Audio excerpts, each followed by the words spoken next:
Onto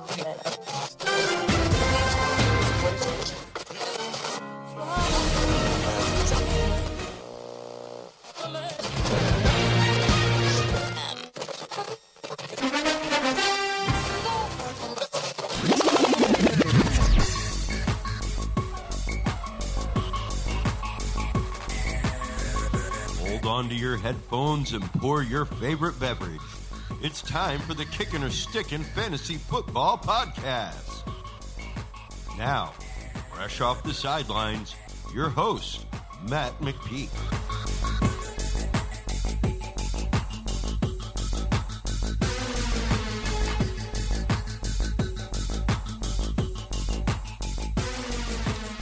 Fantasy freaks and geeks, what's up? Welcome to the Kickin' or Stickin' Fantasy Football Podcast, where I try to make your fantasy decisions just a little bit easier. This is the XFL Week 5 preview. Week 4 brought us the first 100 rushing yard performance. There was actually two of them, and they were both on the same team. Jacquizz Patrick, 108 yards. Devion Smith with 122 yards. There will be no winless team in the XFL as the Tampa Bay Vipers got their first win thanks to those two big running performances by their big-time running backs.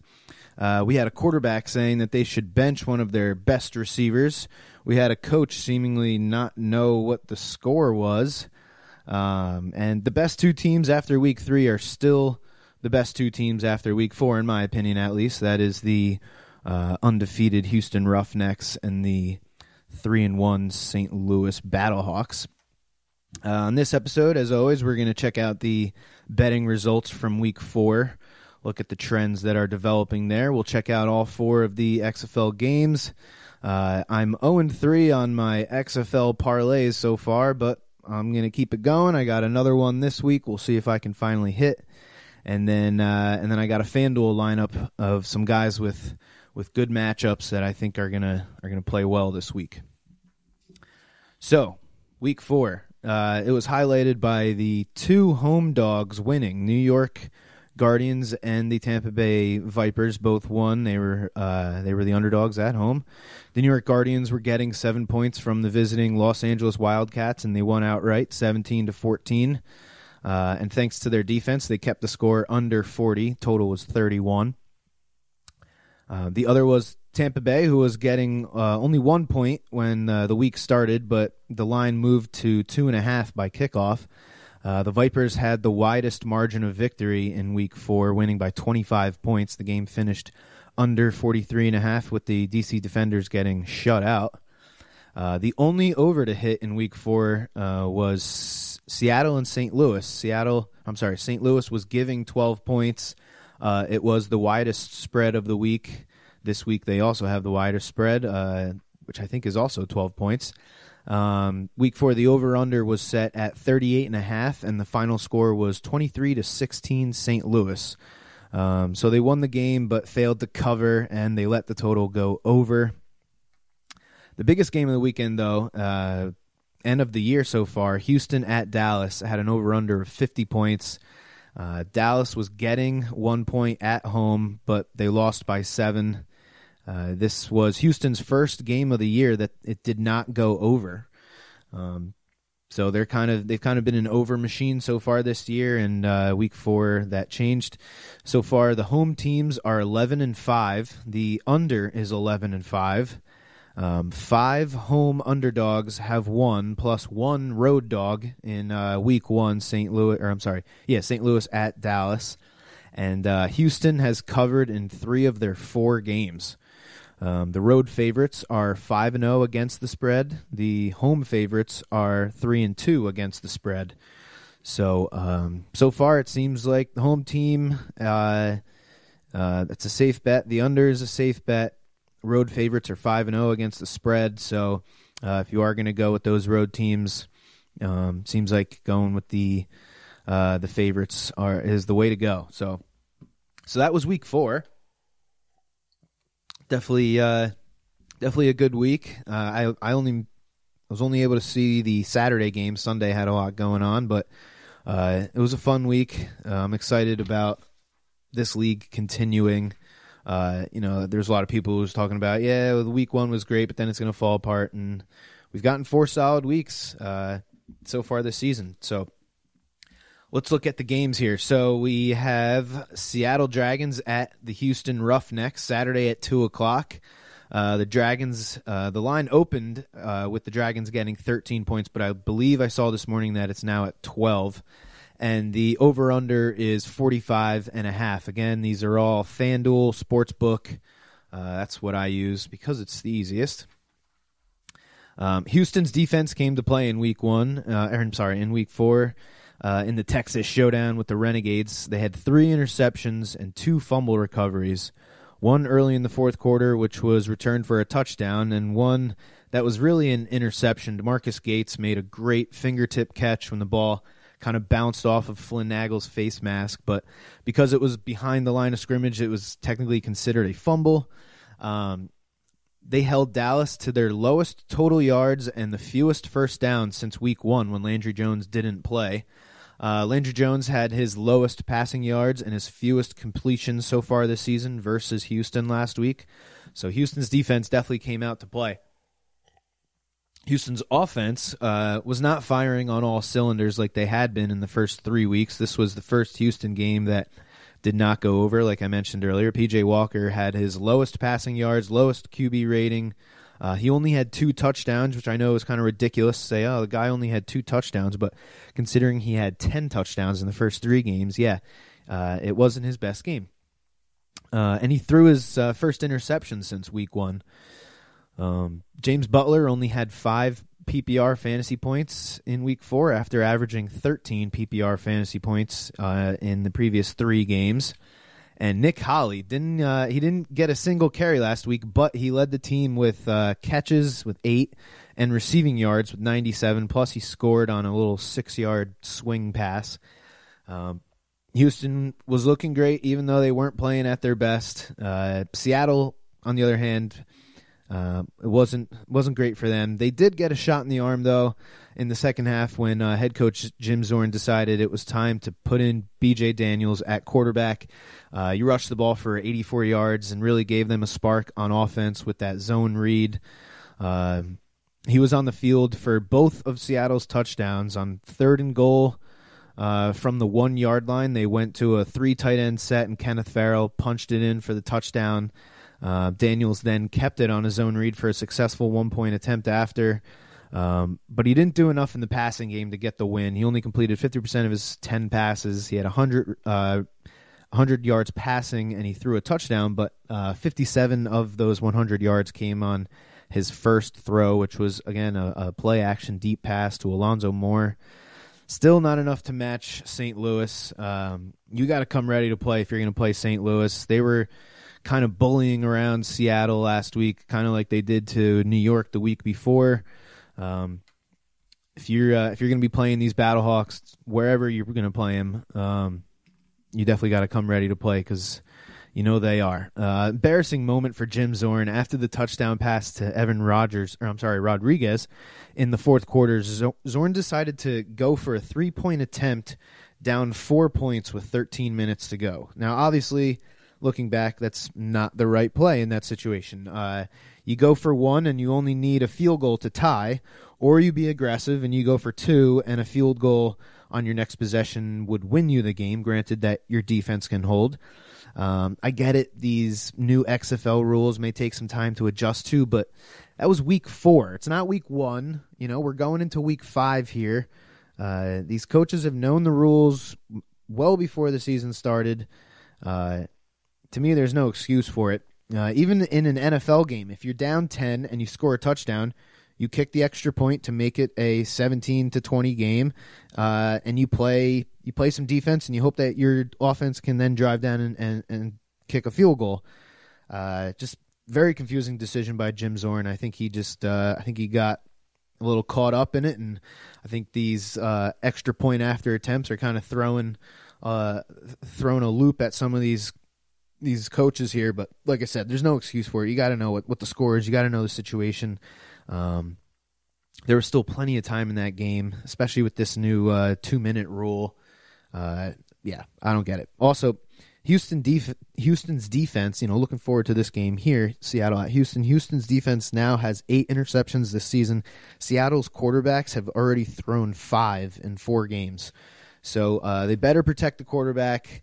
They better run the ball like they did in the second half at least. Looking at some of these stats that are in favor of Seattle, Houston has allowed the second most passing yards and the second most receiving yards to wide receivers. They've allowed the most receptions to wide receivers, but I don't think these things are really going to matter. All 5 of Seattle's wide receivers last week only caught 1 pass. Only 10 completions all game. One of them was by their wide receiver, Keenan Reynolds, who did play a little bit of quarterback when he was at Navy, so it's not like it's something he can't do, but they got to figure some stuff out here. All wide receivers besides Alonzo Moore had less than 10 receiving yards. I think with the QB change, we're going to see a lot more multiple tight end sets, a lot more heavy running with this trio of dragon running backs. Seattle wide receivers, they're going to get their opportunities on play action stuff. It's going to be deep passes, and, if they can't get that running game going, which means the play action is not going to sell, I think the Seattle wide receivers are going to be in for a long day. So I'm staying away from those Seattle wide receivers, even though the numbers say that they have a good matchup. Looking at Houston, they have some good matchups as well. Seattle has allowed the most yards to tight ends and the second most receptions to tight ends. However, Houston doesn't have a tight end on their roster. But what they do have is Nick Holley, who is now tied for second in targets among running backs, and Khalil Lewis, who is surprisingly leading the league in targets right now.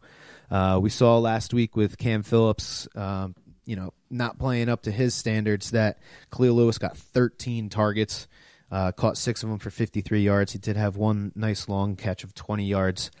So he's playing great. Cam Phillips, as I mentioned, he got shut down by Dallas's Josh Hawkins. Phillips and Hawkins were locked into press coverage on 44 of 45 routes run in Week 4, and that's straight from the XFL website there. Phillips only caught 1 pass for 9 yards, so not his best game. Seattle has only allowed 1 rushing touchdown, so I think Houston is going to have to win in the air. That is definitely one of the strengths of Seattle, is that they have a pretty good run defense.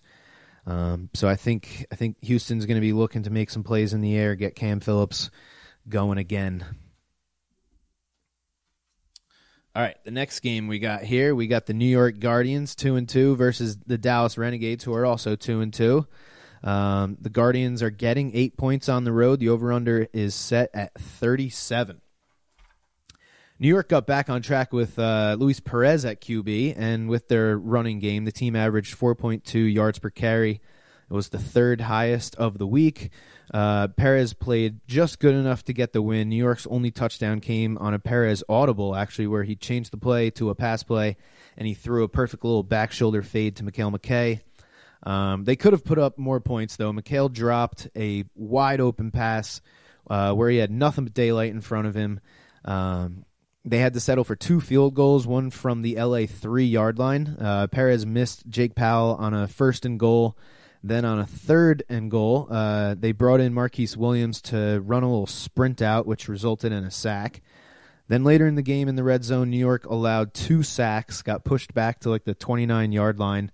And they had to kick it again. So if New York can stick with the run game in this matchup, I think they can put up more than 17 points. But credit to the New York defense holding Los Angeles to their lowest point total of the season with just 14. Dallas lost to Houston in Week 4 in a very sloppy game for them. They turned over the ball, like I said, 5 times, one in the red zone and in the fourth quarter, and one backed up in their own territory to lead to a Houston touchdown. Landry Jones had 3 interceptions and a 63% completion percentage. His lowest completion percentage, and actually the 4 lowest completion percentage among the 4 Renegade quarterback performances this season. But the real story for Dallas is that Landry Jones left with an injury. He left in the fourth quarter after re-aggravating the knee injury that forced him to miss pretty much the entire preseason and the first week. As of right now, it looks like he's going to miss 2 weeks, maybe more. Philip Nelson will start for Dallas here in Week 5. The home teams have won a lot of games here in the XFL, so being in Dallas will definitely help. New York has lost their 2 road games by a combined score of 56-9. So New York looks like they're not the greatest road team. So, but 8 points is a lot for a backup quarterback. Dallas is tied for the fewest receptions allowed to tight ends, and they're second in fewest receiving yards allowed to tight ends. New York tight ends have the second highest target share of all of the tight end groups in the league. Jake Powell has he's third in targets among tight ends with 14. So it's definitely something that the Guardians like to do, and it's definitely something that Dallas has proven that they're good at stopping. So that's going to be an interesting matchup to watch. Colby Pearson leads New York in targets and catches last week. He leads the team in targets, catches, and yards. Dallas is tied with DC for the most passing touchdowns allowed with 7. So Colby could be a value play in DFS this week. We'll see when I get to my FanDuel lineup if I'm going to go with him. On the Dallas side here, New York has allowed the most passing yards and the most receiving yards to wide receivers by almost 200. Dallas targets their wide receivers at the lowest rate in the league right now. But, maybe with the QB change, maybe that'll slightly change. Dallas targets their wide receivers the lowest, but Flynn Nagel has been pretty involved. 3 games in a row with 6 targets. He had a touchdown in week 3. So maybe we see him have another nice game here with this good matchup. All right, moving on to the Sunday game. Sunday at 3 o'clock, we got the 3-1 St. Louis Battlehawks going to the 2-2 DC Defenders coming off of 2 losses.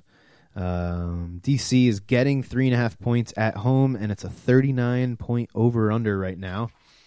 The DC Defenders were embarrassed again last week by the winless Tampa Bay Vipers. 2 straight losses to winless teams in Week 3 and Week 4 for DC. They were only 2 for 10 on third down. Cardell Jones only completed 41% of his passes. The trio of Rodgers, Ross, and Tompkins caught only 7 of their 19 targets. Ugh. For a combined 43 yards, it's pretty bad. Cardell Jones was caught on camera actually saying that they should bench DeAndre Tompkins, saying that he's just not ready. The DC offense had fewer net yards than Jacquise Patrick did, who was second on his team in yards. So they were outgained by 2 different running backs. DC allowed over 250 rushing yards to Tampa Bay and is now second in the league in most rushing yards allowed. Not where you want to be with the St. Louis Battlehawks coming into town, who runs the ball more than any other team in the XFL so far. Going home again, this is another team going home after a loss. Should be good for them, as they've outscored. They've scored 58 total points in their 2 home games compared to just 9 points that they scored in the 2 road games.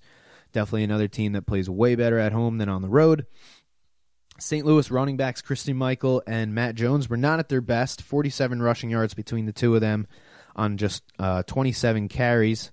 But their third running back, Keith Ford, had a couple nice runs, and he scored on a pitch from Jordan Tiamu. On that same touchdown drive, Seattle's Marcel Frazier, who's made a bunch of really great defensive plays over the past few weeks, made a boo-boo. He roughed the kicker after Seattle forced a 4th down punt. Gave him a first down on that same drive on a 3rd and 8. DeMornay Personnel kind of had to dive and go to the ground to catch the ball, and none of the defenders touched him, so he just got up and kind of crawled over to the first down and picked up the first down. Not a good look.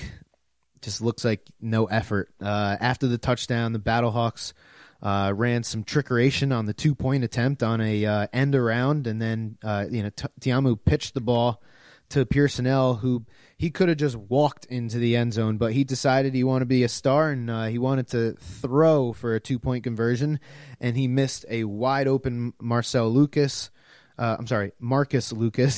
It was not a good throw, and the attempt was obviously unsuccessful. So he got a chewing by his coach. Said, "Come on, man, you Got to run that in. If you see daylight, you take it in.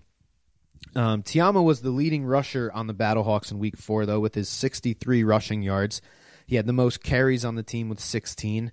And I think we're in store for another big rushing day for Jordan Tiamu. DC just allowed Taylor Cornelius to rush for 36 yards and a touchdown last week. And Tiamu, with his 186 rushing yards on the season, 5.1 yards per carry, is a hell of a lot more of a threat running the ball than Taylor Cornelius is. So DC is going to have to come ready to play in this game. Donald Pumphrey has the best matchup for all the DC players. St. Louis has surrendered the second most receptions to running backs. Pumphrey is fourth among running backs right now in targets. He led DC in receiving yards last week, so not out of question for him to have another big game. The DC player that I'm definitely avoiding in this game is Eli Rogers. He's seventh in the league right now in targets, but his catch rate has went from 78% in week 1 and 2 to just 46% in week 3 and 4. St. Louis allows the second fewest passing yards and receiving yards to wide receivers. He's probably going to lead DC in targets like he did in weeks 1 and 4, but like I said, I'm staying away from him. I think this St. Louis defense is the best in the league, and I think they're going to continue to show it this week against DC, who's just been struggling the past 2 weeks to really do anything on offense. Interesting little tidbit here for St. Louis. Marcus Lucas is second in targets among tight ends, behind only Donnie Parham versus DC, who is allowing the third most receptions and receiving yards to tight ends. So Marcus Lucas could have a good game as well. He's got the matchup, and he's been very much involved. So, maybe we see him kind of emerge as one of the other tight ends, since it's pretty much just been Donald Parham and Nick Truesdale, who's missed the last 2 games. After a down week last week, the Seattle running backs are looking at a really juicy matchup. DC has allowed the second most rushing yards, and they're tied with Houston for the most rushing touchdowns allowed with 5. Like I said, these St. Louis running backs are definitely licking their chops for this matchup. All right, the last matchup of the week. Weird time, though. Sunday at 9 o'clock. Kind of weird. We got the Tampa Bay Vipers at the LA Wildcats. 2 teams are 1 and 3. It's a 40-point over-under right now. And Vipers are getting, I think it's 2 points now. They're getting 2 points on the road. The Wildcats are lucky to be going home for this game. The Vipers have to go out to Los Angeles, but it is a strange kickoff time, like I mentioned, 9 o'clock, so it's not like it's a super early game. They're coming off of the best rushing performance in the XFL so far, one of the best defensive performances too, really shutting out the DC defenders. Los Angeles made a few nice plays throughout the game, but for the most part, they also played a sloppy football game. They never really got off to a good start. They couldn't establish the run game. 3 different lead running backs in the last 3 games, and in the last two of them, they didn't even play. So they're struggling with their run game. They can't really find that one guy that they can count on. Last time I saw, Montez Carter is out for this game as well.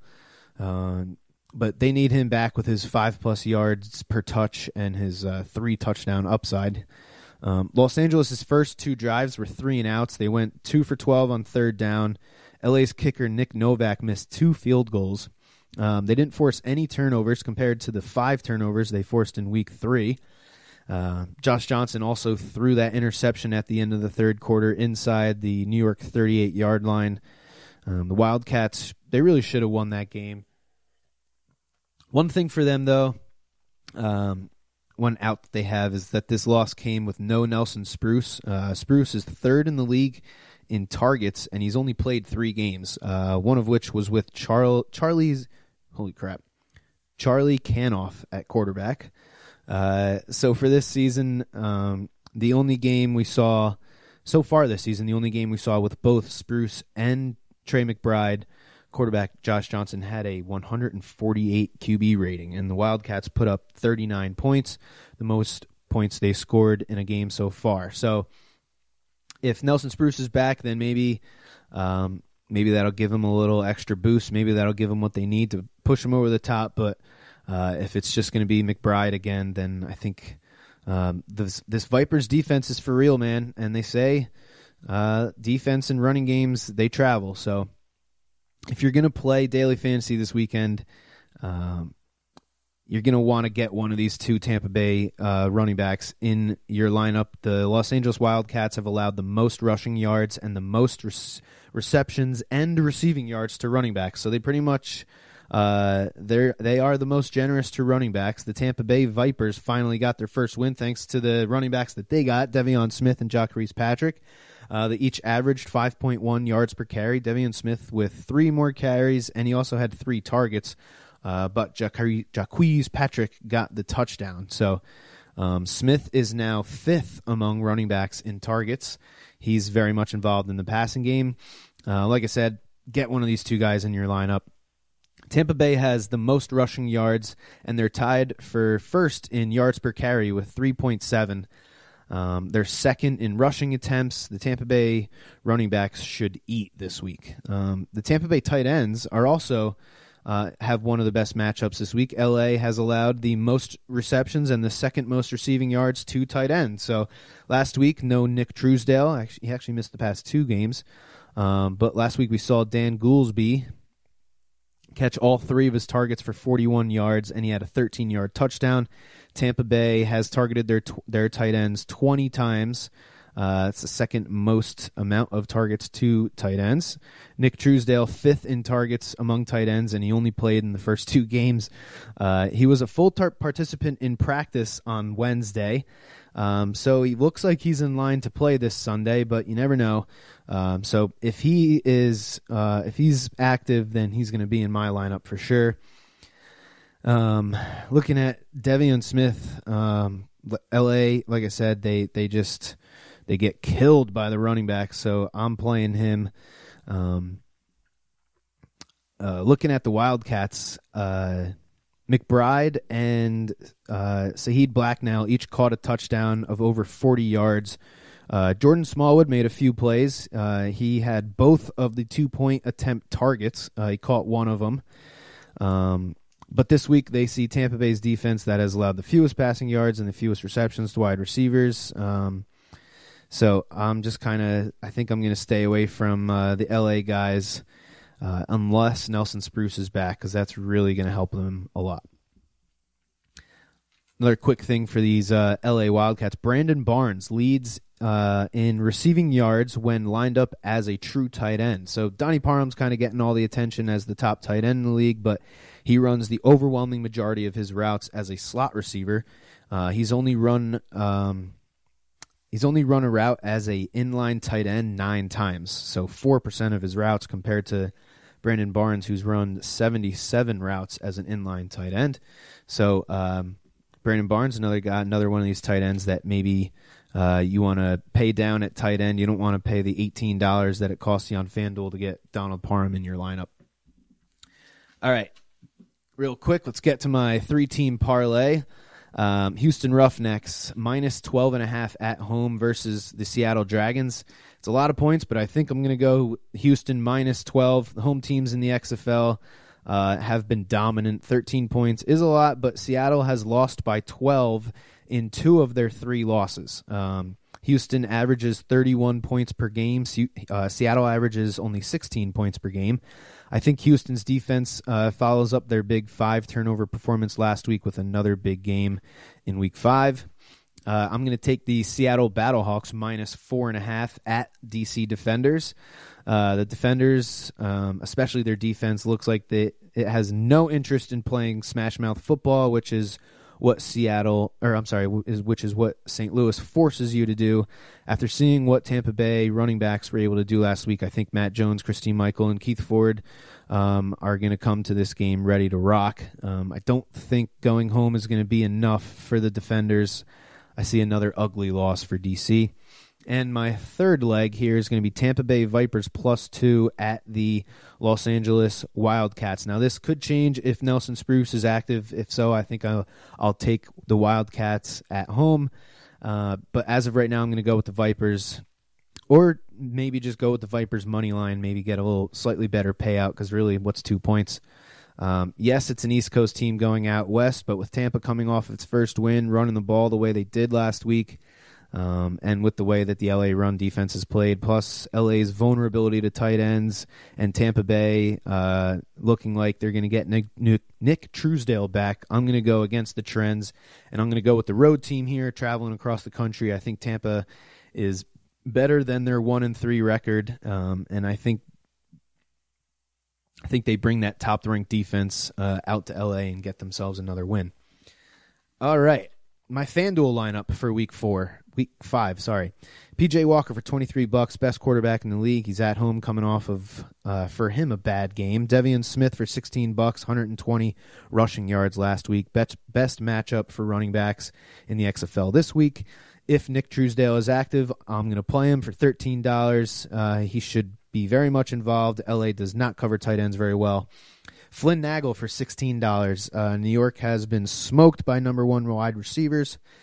Christine Michael for $14. I saved $2 by going with Michael instead of Matt Jones. I think they're both going to be very much involved, but the one thing Michael has over Jones is that he sees more targets. And lastly, we got Nick Holley for $17. 10 targets last week for Nick Holley. FanDuel actually changed his position from running back to wide receiver. He's 12th in the league right now in targets overall, 4th or 5th in the league in targets among running backs. So that's going to do it for the Week 5 XFL preview. Thank you for tuning in to the Kickin' or Stickin' Fantasy Football Podcast. I appreciate you listening. Make sure you check us out next week as we go over what is going to happen in Week 5 and what we'll expect to see in Week 6. And as always, may the fantasy gods be cruel to your opponents. You have been listening to the Kickin' or Stickin' Fantasy Football Podcast. For more great episodes and information, follow us on social media and tune in every week.